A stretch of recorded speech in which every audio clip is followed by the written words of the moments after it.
Good morning, everyone, and welcome to our backyard. It is amazing that it's already the last day of September. So it's time for my monthly garden tour. And what I like to do is I like to start out and just pan from my patio off the back part of my house here, and I just like to pan so I can see what the difference is from month to month and how things and how the plants in the garden has changed.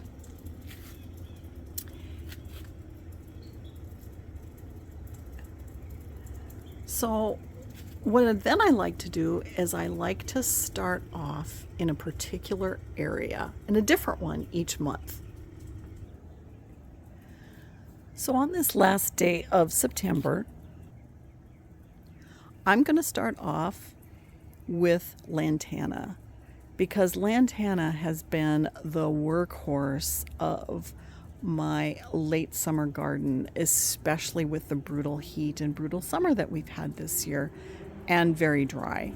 So I did a video recently and I made a mistake publishing it, and not a lot of viewers got to see it. And so I thought, instead of trying to redo that one, which I did talk about lantana in that one, I would just cover it in the monthly garden tour. So those of you that did see that video, I apologize for talking about lantana again. But this particular variety, I'm going to show you the tag, is a sterile variety, and it's called Bloomify. And it's sterile in that it does not set seed. So it is a non-invasive type of lantana. The thing that I so much appreciate about this particular lantana is it blooms beautifully all summer long, and it's a mounding type lantana instead of the type that sprawls or is more of a vase shape and then sprawls outwards. This does not. This mounding lantana is just a beautiful mound, and I absolutely love this particular type. Now you'll see it says it gets 12 to 14 inches high, and it blooms spring to fall, and I can guarantee you that's what it does. This particular type, I'm going to bring the tag up again, is called Red. And now I'm going to move in closer to the bloom. And these blooms sustain so many different types of pollinators and hummingbirds and bugs and bees. And so out of all the lantana, this is my absolute favorite series. So you can see the tree bed is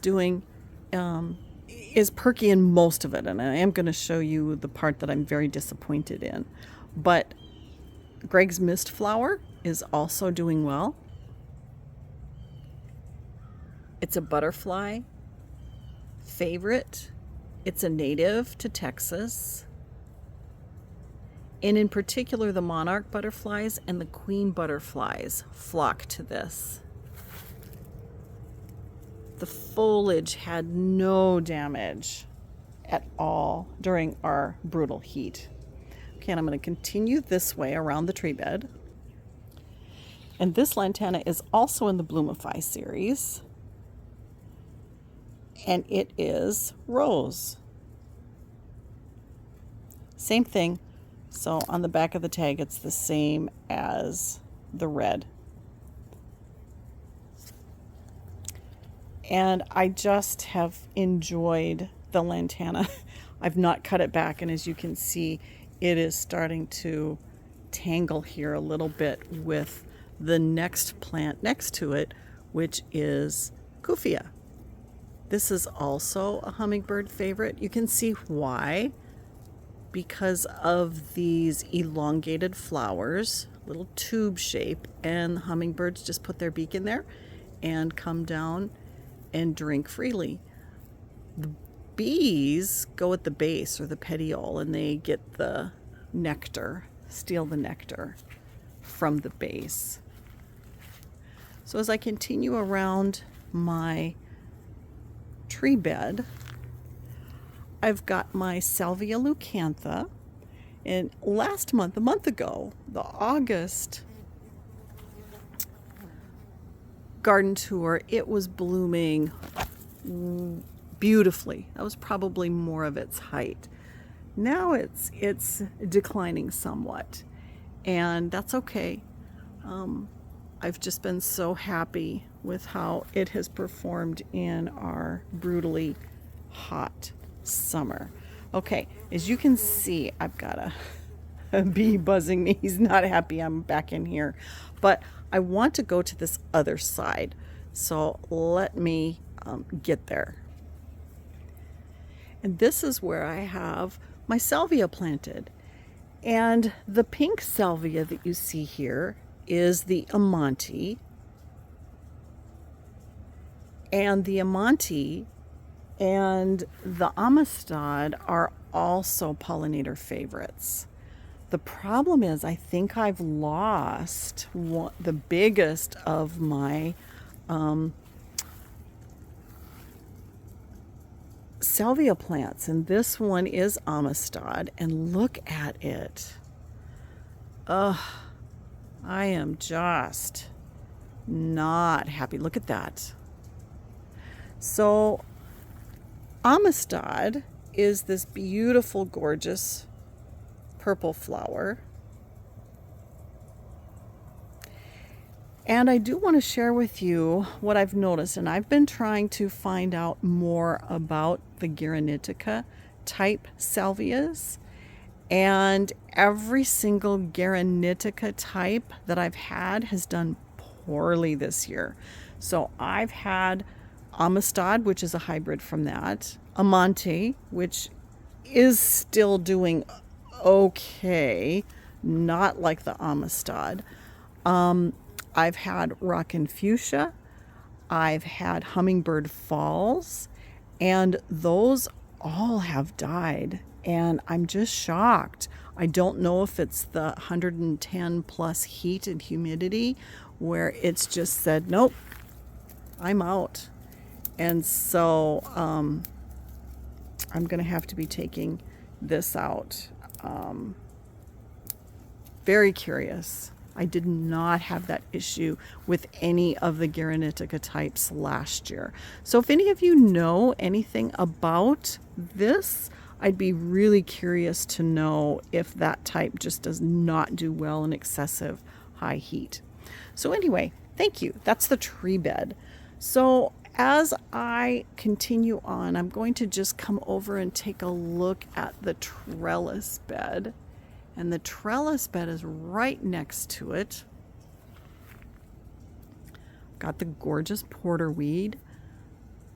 I've done a video recently on the porterweed blooming, and it didn't bloom well in the summer because of the excessive heat, but now it's just been taking off, and a pollinator workhorse in a pollinator garden. I'll probably always have porterweed now in the garden because of how it performs and what it does. So I am going to kind of take a look at this trellis bed, and I'm going to go down to this end. I think it's a little easier to see. In the trellis bed, planted on my trellises, I have two different types, two different varieties of passion vine. And passion vine, as I've mentioned in my videos, is the host plant to the Gulf fritillary and the variegated fritillary. And so this is the time of year that the native passion vine just explodes. And I'm going to get in a tad bit closer. So the native passion vine, you can see here in relation to my hand, this is called cottonleaf. And the cottonleaf passion vine is native to Texas, and it produces a flower, this little lavender colored flower, and you can see the bracts that's going to be flowering all along. The other variety I have is called incense. And incense is a gorgeous passion flower that flowers a deep purple. And now is when you can see the explosion of the growth. The native bees just love this vine. And if you've seen my other videos on each one of my garden tours, you can see the growth and how much it's just exploded at this time of year. And then the other thing I have growing in the trellis bed is the flamicanthus, and this has bloomed beautifully all summer long. It set some seed. My hummingbirds love flamicanthus, and I have it all along the bed here. Very happy with flamicanthus. And apparently I have a Cabrera daisy down there blooming. Okay, so now what I'm going to do is I'm going to pan, hopefully not too quickly, back to look at the south garden. So the beauty in the south garden this time of year certainly is the coral honeysuckle vine. And then as I come back, it is the giant milkweed, and then way in the back is the firebush. Let me get a little closer. This giant milkweed is very unusual from milkweed. It is not native, but it is such a wonderful plant to have in the pollinator garden for the monarch and queen caterpillars. And the reason I've mentioned in the past is because of these thick and luscious leaves. It can sustain so many different types of, or I should say numbers of caterpillars. They're just gorgeous all in through here. And I do have multiple plants. They have grown extensively because in the spring I had them in pots that I had them in my enclosures. And as I've mentioned, in the spring and very early summer, we released 108 monarch butterflies to travel north, and we're very happy with that. And they were all sustained on these giant milkweed. And it's interestingly enough, we don't have any issues with any of the parasitic OE on the giant milkweed. It's just been a wonderful workhorse, and every single butterfly that emerged was a beautiful butterfly with no issues, deformity issues whatsoever. And so we have been just so pleased with how this giant milkweed has performed. One of my viewers in the Tomball area, which is north of Houston, commented that he saw giant milkweed at his local nursery that he likes to go to, and it was planted in the ground, and it has sustained even our bad winters. And so I'm real hopeful that that will be the case here. I don't have any in the ground, and I'm very seriously considering putting them in the ground. The reason I do have them in pots is because I can transport them into the garage if we do have a freezing event. So now I'm going to go way in the back. It's always kind of fun to come in the back and see what it looks like in the back. And a couple of things I want to point out is I do have a blue porterweed back here, which has been a workhorse, a pollinator workhorse. And then I tried something interesting. I had a purple trailing lantana that I planted in the ground this spring. early summer, and I purchased this lantana in the winter, and it was a blooming workhorse for the winter, for my pollinators. And now that I have it back here planted in the ground, it's just grown all over, which it does. It's a sprawling type or trailing lantana. And I'm curious to see what it's going to do in the winter. So, particular interest for me. And then, of course, way in the back here is the firebush.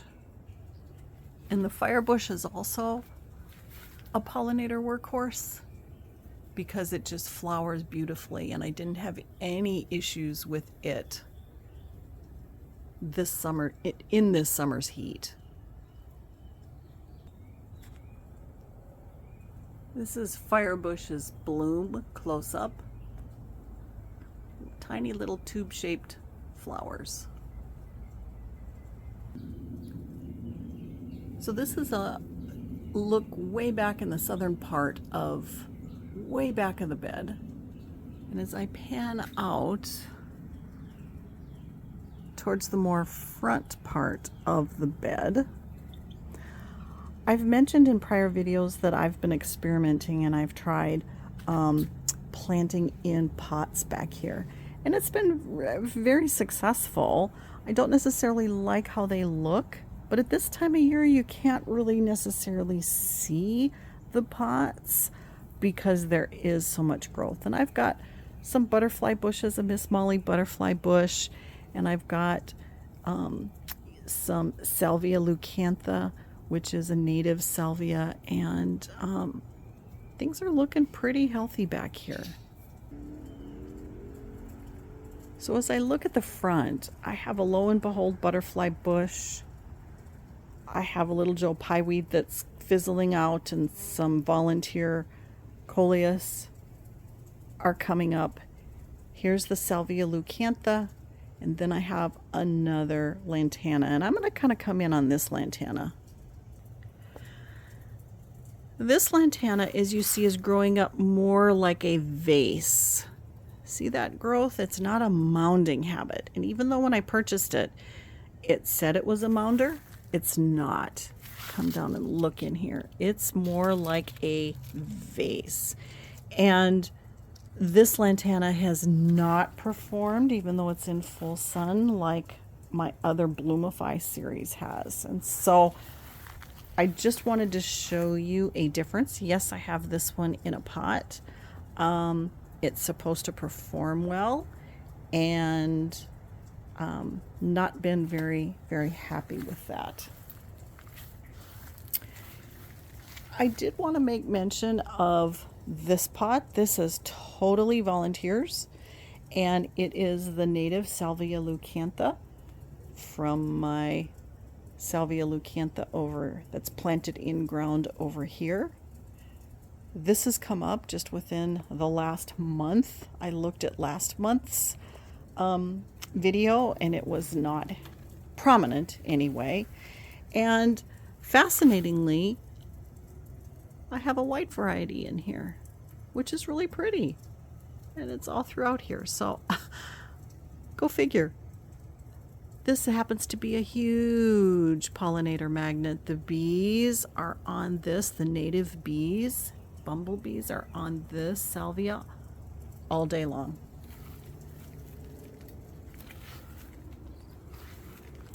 All right, so now I'm going to come over as I'm panning my yard. I'm going to briefly talk about this little bed, which is my 4x4 bed. So in this bed I have pentas, which have been blooming all summer long, and I have a couple of volunteer, I think those are Tithonia or Mexican sunflowers, not the regular sunflowers, but my coneflowers are done for the season, and I do keep them around because of their seed heads. The birds that come through here, Especially finches really like coneflower seed heads. And as I come through here, the David Fanick phlox is still flowering a little bit, the last day of September. But finally, I've got growth on my Rose of Sharon. And this happens to be the blue chiffon from Proven Winners. And it's taken 3 years. It came as the littlest plant I've ever had sent to me through the mail.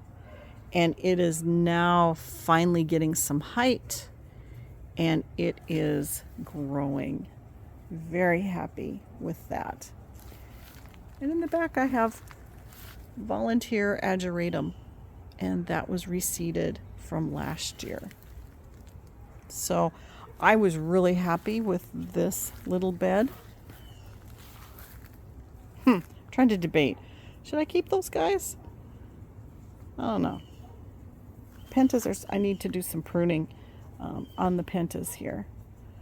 But this little bed was a pollinator workhorse this summer when it was so hot.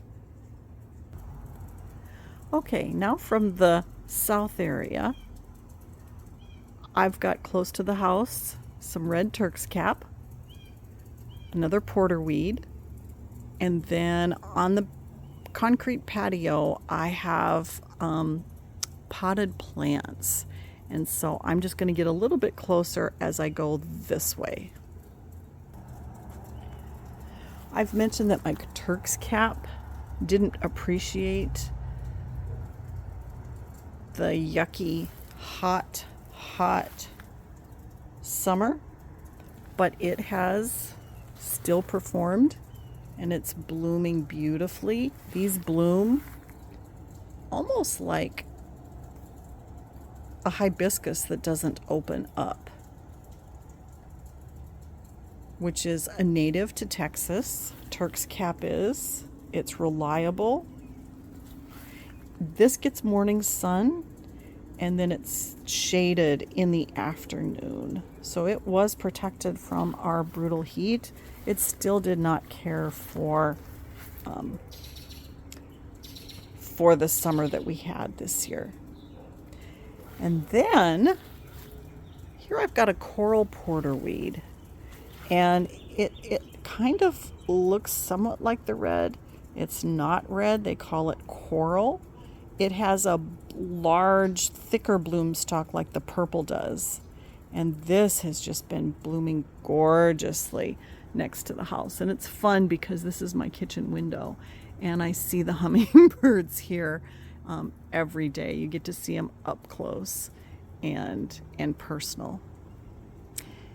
And then, of course, I have my hibiscus, which has done admirably this summer in the heat.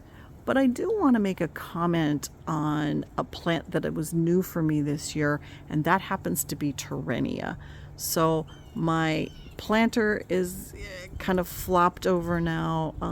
It's kind of gone through its last hurrah. These are annuals, and I do want to come over and show you close up the Terrenia because it was for hummingbird migration. It was a big hit with the hummingbirds. So this Terrenia is in a pretty tall and large pot, and I think it's called Grapalicious. And I've just been so impressed. I'm going to back up a little bit. I was just impressed with how it grew. And so it was able to be a filler and a spiller. And so that is going to help me for next year, knowing what I can do with this particular annual, and to have it ready for hummingbird migration, because I was very happy with this. So as I look at my tropical hibiscus, they've grown and put on nice growth and they've flowered consistently. No complaints. It just was a brutally hot summer for them. So now I'm on this other side, and the pink, I don't have a yellow bloom today on the yellow hibiscus, but I did show you a couple of the red. And before I leave this middle area, which I have these large pots on the concrete, is Mystic Spire's salvia.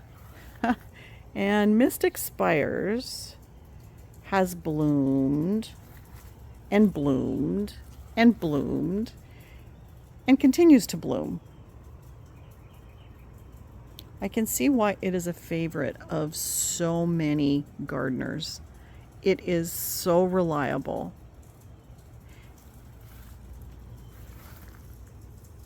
And I'm just impressed with the performance. So I will be adding additional Mystic Spires into my garden next spring. Okay, on to, so as I pan, I've talked about in prior videos my cardinal climber, Trellis, and I did recently one on the Mexican flame vine and my red mandevilla. Looks like it's leaning a little bit there. And now I'm going to go over to the shade garden. So as I look at my shade garden, I've got a Swedish ivy hanging here. And shade garden is in tough shape. Let me get a little closer. My shrimp plants are blooming, but they're not the happiest of plants.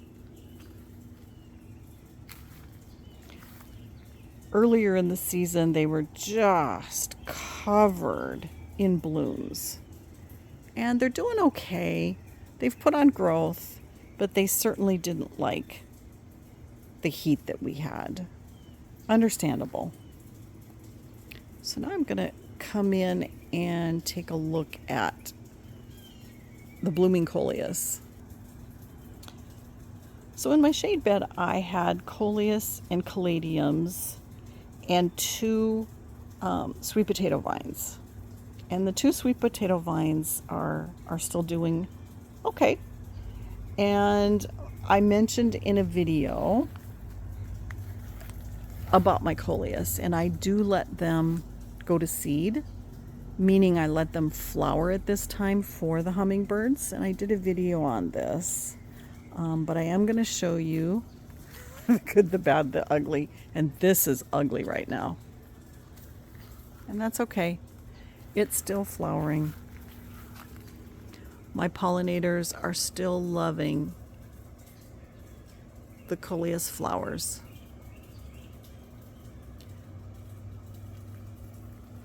But this bed's days are numbered, because when it's completed flowering, the coleus will come out, and I will replace the plants in here. For those of you that have followed along on my channel, this bed lasted gorgeously for 6 months. So for $1.99 bedding plants, I really can't complain.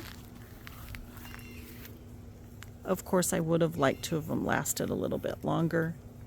They have such gorgeous foliage, coleus does, and it does so well down here in the southern garden. Actually, it does well all over. But they are annuals. And so I will need to replace these annuals. So on the very north tip of this garden, you can see my sweet potato vine has grown all the way, the length all the way down here. They do grow, and it's been very successful this year. And then on this end I have my white veined Dutchman's pipevine. And this is the second flush of growth. I'll be planting these in the ground that I have in pots. I'll be planting these during this month of October. I certainly wasn't going to do it when we had the temperatures that we had. I do have 3 in the ground and they are growing nicely. I can't remember how many renditions we've had of them getting eaten to the ground by the caterpillars and them bouncing back so quickly and sustaining more caterpillars. And they do support the beautiful black and iridescent blue pipevine swallowtail butterflies. I just love those, and we've had so many in the yard this year. But I do want to talk about this plant. This is a vine that's called the woolly Dutchman's pipevine, and it is zoned for Texas, but it's zoned up to a zone 8. And I have it here protected, and it absolutely hated our summer. So in the spring, it supported a lot of caterpillars, but the heat damage, so this is one of the leaves, the heat damage is just extensive. It hated this summer. Last year it did so much better, but this year it was like, nope, your heat, this heat was just brutal. Okay. And finally, to top this off, I'm going to talk about our north bed here. And along the fence, the last couple of years, we have planted cardinal climber vine. Again, this is an annual vine that we plant from seed. And so this helps support hummingbirds during the hummingbird migration. And it has done that beautifully. This is the second year I have grown this shrub. And it's flowering now, so I wanted to show you. It's got these really pretty yellow flowers. Let me show you the tag. This is called yellow senna, or Cassia corymbosa. And this yellow senna has not liked this summer either. It's just started to flower. And so that's been nice. And these little yellow blooms are pretty, pollinator friendly. This is a host plant to the yellow sulfur butterflies. Oops. But it just has not flourished in the heat. I'm hoping that it will do better now that we're in the temperatures of the low 90s. It's just not been the happiest of bushes this year. And next to it, I've got the newest porterweed for me, and it is a little bit of an unusual color porterweed. It's almost like this lilac purple color. It's very striking. It has a thinner stalk like the blue, so obviously either this was cross-pollinated, because here is one that's kind of a throwback and that looks like somewhat of a blue, so it must be a hybrid in cross-pollination. But anyway, this has grown gorgeously in this spot, and I used to have a Miss Violet butterfly bush that struggled in this place, and this porterweed is certainly flourishing. All right, now I'm going to come down to the tough part of the bed. So I've moved a couple of pots down here. I've moved the white plumbago and the blue plumbago down here, and also my pina colada lantana. because they're flowering. And this bed has just had a tough time of it. It's been in direct sun, but it's also my first bed that I planted, and it is not raised high enough, and it's really full clay soil. And so my bush salvia is starting to flower again. You know, what's interesting is this color red never picks up well on camera, but it didn't flower all summer long. It hated the summer. And then you can just see the plants are just like, oh, tired. You know, my fennel is trying to flower, and it's not done well. The things that have done okay is the tropical milkweed that I do grow for the flowers. I think I've mentioned that in the past videos. Don't grow it for butterflies. We will pick the caterpillars off because I don't want them on this tropical milkweed, but we grow them for the flowers, and the flowers, the blooms, just support so many different types of pollinators. And then I'm going to show you down below here, I've got a mystic spires that did flop on me, but it's been flowering all summer long. And then the little misty behind it is a smaller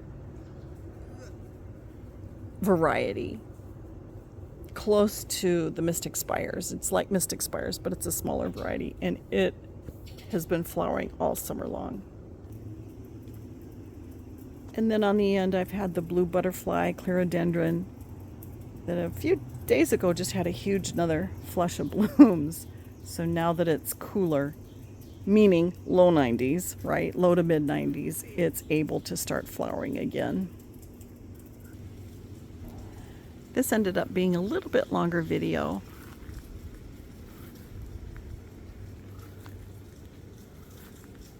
Than I thought it would be. But I really appreciate you joining me today, this last day of September. I hope you are very successful in your gardens, probably starting to plan for next spring already. But I thank you for joining me and taking a look at my fall garden here in Zone 9A, south of Houston. I hope you have a wonderful day today, and I hope to see you again.